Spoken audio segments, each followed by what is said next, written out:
ત્રિજ્યાવાળા વર્તુળનો શું શોધવાનો છે? પરિઘ શોધવાનો છે. પરિઘ એટલે પરિમિતિ. પરિઘ એટલે પરિમિતિ. બરાબર. તો પરિઘનું સૂત્ર હું ત્રિજ્યા હોય ત્યારે 2 પાયા રાખું છું. 2 ના 2 પાયા એટલે મેં કયું મૂલ્ય મૂક્યું? 22/7. અને ત્રિજ્યા આપણી આ છે 7 છે. 7 7 ઉડી ગયા. 2 × 22 એટલે પરિઘ કેટલો મળ્યો? 44 સેમી. બરાબર.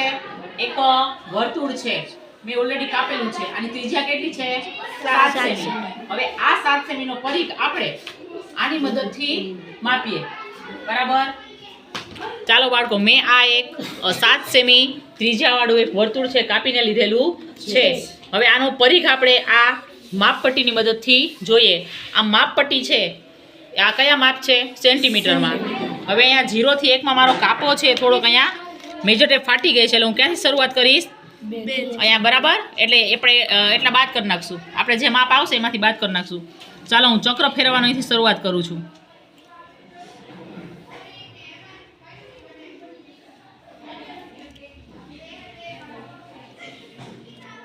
છોકરા પટ્ટી પકડો તો છે.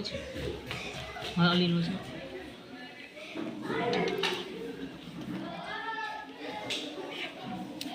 એલા ઊભો તો ફેરવું.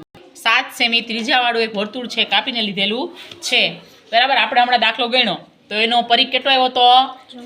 44 સેમી. હવે આપણે આમાં ફેરવીને જોઈએ. આમ એક માપપટ્ટી લીધી છે. આ માપ શેમાં છે? સેન્ટીમીટરમાં. આપણે કીધું પરિઘ એટલે ફરતી કિનારીનું માપ, પરિમિતિ. એટલે આપણે જોઈએ કેટલું આવે છે. હવે મારો અહીંથી હું શરૂઆત કરું છું. મારો એક કાપો ઓલો ઘસાઈ ગયો છે, એટલે હું ક્યાંથી પછી એક બાદ કરી નાખીશ.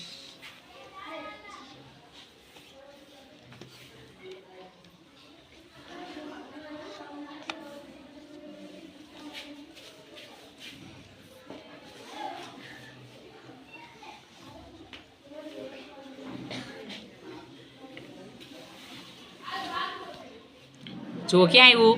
45 ઉપર આવ્યું.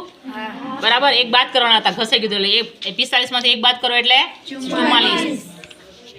વર્તુળ છે એનો તમે પરિઘ કર્યો તો 44 સેમી આવી ગયો. એટલે વર્તુળ એટલે વર્તુળનો પરિઘ એટલે એની પરિમિતિ, ફરતી કિનારીનું માપ. બરાબર. આ સમજાઈ ગયું. આપણે આ એનું મોડેલ બનાવ્યું, આમાં આપણે જોઈ લીધું. હવે તમે જે બધા બસ થઈ ગયું પ્રિન્સ.